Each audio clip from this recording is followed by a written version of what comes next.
आप देख रहे हैं इंडिया टाउन न्यूज, भारत की बात। नमस्कार, आप देख रहे हैं इंडिया टाउन न्यूज और मैं हूं आपके साथ मर्सी। स्वागत है आपका हमारे खास बुलेटिन राजधानी सरकारधानी में, जहां हम आपको छत्तीसगढ़ की महत्वपूर्ण खबरों से रूबरू कराएंगे। बुलेटिन की शुरुआत करने से पहले एक नजर आज की हेडलाइंस पर। रायपुर नगर निगम के नए सभापति होंगे सूर्यकांत राठौर। भाजपा पार्षद दल की बैठक में नाम हुआ तय।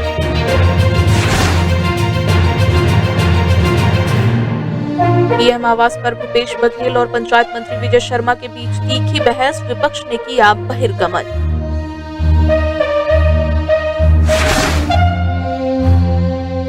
स्वास्थ्य मंत्री और भाजपा विधायक के बीच हॉक टॉक, सीजीएमएससी की रीएजेंट खरीदी पर ईओडब्ल्यू की जांच जारी।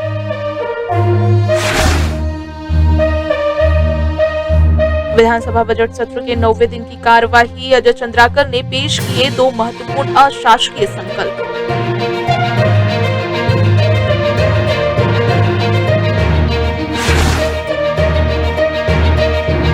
बिलासपुर में थाने के सामने युवकों का हंगामा, पुलिस की मौजूदगी में एक दूसरे पर बरसाए लाठियों से।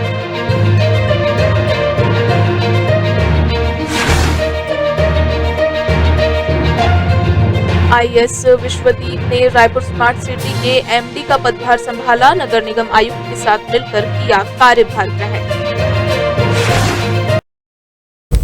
अब खबर विस्तार से। रायपुर नगर निगम के नए सभापति के रूप में भाजपा की सीनियर पार्षद सूर्यकांत राठौर का नाम तय कर लिया गया है। एकात्म परिसर में हुई भाजपा पार्षद दल की बैठक में राठौर को सर्वसम्मति से सभापति पद के लिए प्रत्याशी घोषित किया गया। इसके बाद सभी भाजपा पार्षद नगर निगम मुख्यालय के लिए रवाना हो गए, जहां सभापति चुनाव की प्रक्रिया पूरी होगी। वहीं अपील समिति 4 सदस्यों के लिए नामांकन दाखिल किए गए, जिसमें विनय निर्मलकर, राजेश गुप्ता, महेंद्र औसर और स्वप्निल मिश्रा अपील समिति के लिए नवनिर्वाचित हुए।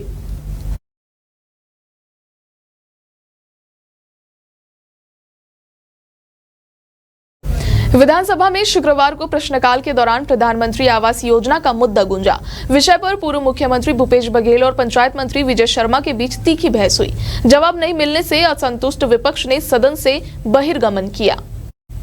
पूर्व मुख्यमंत्री भूपेश बघेल ने पीएम ग्रामीण आवास को लेकर वर्षवार जानकारी मांगी।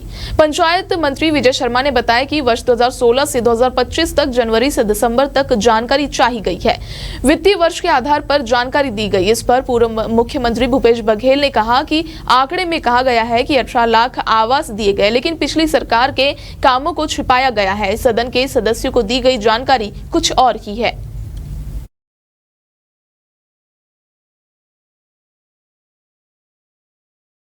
विधानसभा में 9वें दिन की कार्यवाही के दौरान सीजीएमएससी के द्वारा रीएजेंट खरीदी का मामला गूंजा। स्वास्थ्य मंत्री श्याम बिहारी जायसवाल और अजय चंद्राकर के बीच हॉक टॉक भी हुआ। भाजपा विधायक अजय चंद्राकर ने रीएजेंट खरीदी की मांग पत्र से लेकर राशि और सप्लाई के दिनों का मामला उठाया। स्वास्थ्य मंत्री श्याम बिहारी जायसवाल ने 453 करोड़ रुपए की रीएजेंट की खरीदी की जानकारी दी। इस सवाल के जवाब में प्रश्नकर्ता अजय चंद्राकर को 792 और 495 पन्नों की जानकारी उपलब्ध कराई गई। मोक्षित कॉर्पोरेशन से हुए खरीदे के बदले 338 करोड़ रुपए का भुगतान रोका गया।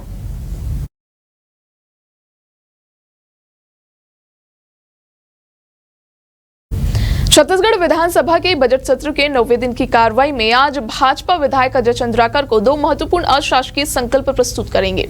इसके साथ ही सदन में आज उप मुख्यमंत्री विजय शर्मा और मंत्री श्याम बिहारी जायसवाल पत्रों को पटल पर रखेंगे। भाजपा विधायक अजय चंद्राकर आज 2 संकल्प प्रस्तुत करेंगे। उनमें से पहला संकल्प मोटरसाइकिल चालकों के लिए हेलमेट और कार चालकों के लिए सीट बेल्ट अनिवार्य करने से जुड़ा है।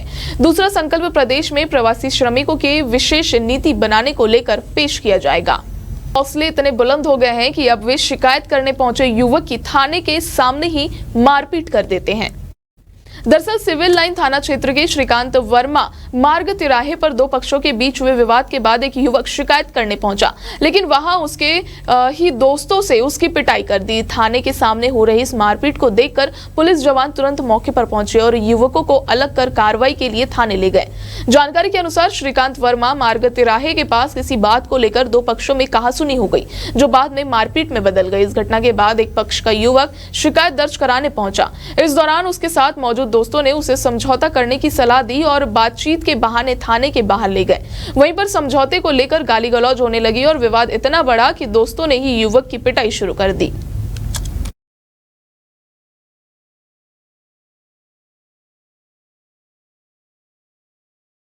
वक्त हो चुका है छोटे से ब्रेक का। खबरें और भी है, बने रहिए इंडिया टाउन न्यूज के साथ। अब खबर आपकी उंगलियों पर, हर खबर पर हमारा नजरिया। इंडिया टाउन न्यूज, भारत की बात। ब्रेक के बाद आप सभी का स्वागत है। बढ़ते हैं अगली खबर की ओर।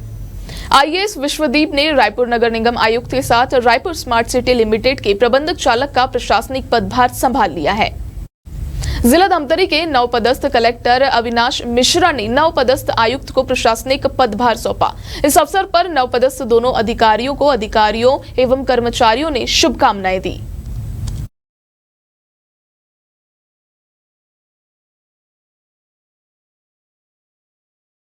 रायपुर के साइंस कॉलेज मैदान में सशक्त महिला समृद्ध महिला थीम पर आयोजित महिला मंडई को लोगों का अच्छा प्रतिसाद मिल रहा है। 4 मार्च से चल रहे महिला मंडई में राज्य के सभी 33 जिलों से 68 महिला स्व सहायता समूह द्वारा विक्रय के लिए स्टॉल लगाया गया है, जिसमें प्रमुख रूप से रायगढ़ के एकताल बेल मेटल, सूरजपुर से समूह द्वारा निर्मित गुड़ की सामग्री, बस्तर से बेल मेटल, चांजगीर चांपा और शक्ति से कोसा हैंडलूम, सिल्क साड़ी, गरियाबंद से पैरा आर्ट, जशपुर से टोकनी, महुआ से उत्पादित सामग्री, बिलासपुर से श्रृंगार वस्त्र की सामग्री, बलरामपुर और सूरजपुर से उत्पादित सुगंधित चावल के स्टॉल में लोगों की खासकर महिलाओं की भीड़ देखने को मिल रही है।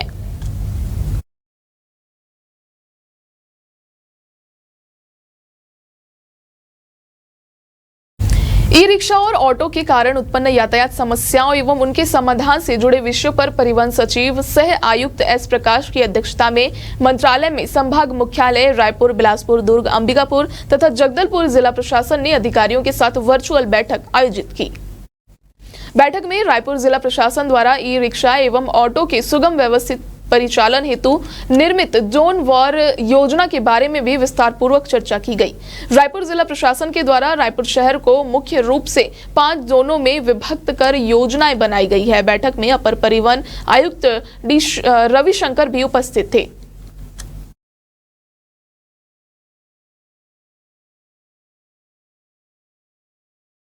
सांसद राजीव शुक्ला ने बीते साल राज्य भर में शून्यकाल के दौरान छत्तीसगढ़ के ऐतिहासिक सिरपुर शहर को विश्व धरोहर स्थल की सूची में शामिल करने की बात कही थी। इस पर केंद्रीय संस्कृति एवं पर्यटन मंत्री गजेंद्र सिंह शेखावत ने भारतीय पुरातत्व सर्वेक्षण को प्रस्ताव पर कार्रवाई करने का निर्देश देते हुए पत्र के माध्यम से सांसद को जानकारी दी है। केंद्रीय संस्कृति एवं पर्यटन मंत्री गजेंद्र शेखावत ने पत्र के माध्यम से बताया कि सिरपुर के लक्ष्मण मंदिर सहित स्मारक और स्थल भारतीय पुरातत्व सर्वेक्षण रायपुर मंडल के संरक्षण में है। स्थल में नियमित रूप से रखरखाव कार्य किया जाता है और स्मारक अच्छी स्थिति में संरक्षित है। केंद्रीय मंत्री ने बताया कि किसी धरोहर स्थल को विश्व धरोहर सूची में शामिल करना एक जटिल और लंबी प्रक्रिया है। इसके लिए यूनेस्को विश्व धरोहर समिति द्वारा निर्धारित एक या अधिक मानदंडों को पूरा करना आवश्यक है, जैसा कि उनके परिचालन दिशा निर्देशों में उल्लेखित है। इसके अतिरिक्त साइट की प्रामाणिकता और अखंडता को प्रदर्शित किया जाना चाहिए।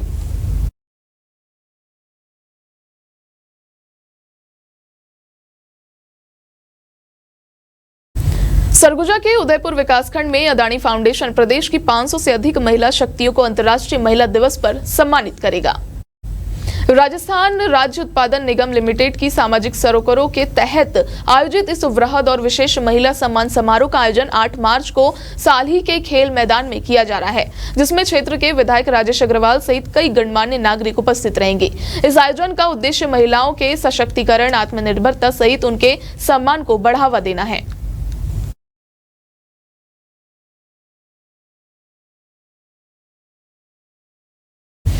आज के हमारे खास बुलेटिन राजधानी सरकार थाने में फिलहाल इतना ही। अब मुझे दीजिए इजाजत। नमस्कार। आप देख रहे हैं इंडिया टाउन न्यूज, भारत की बात।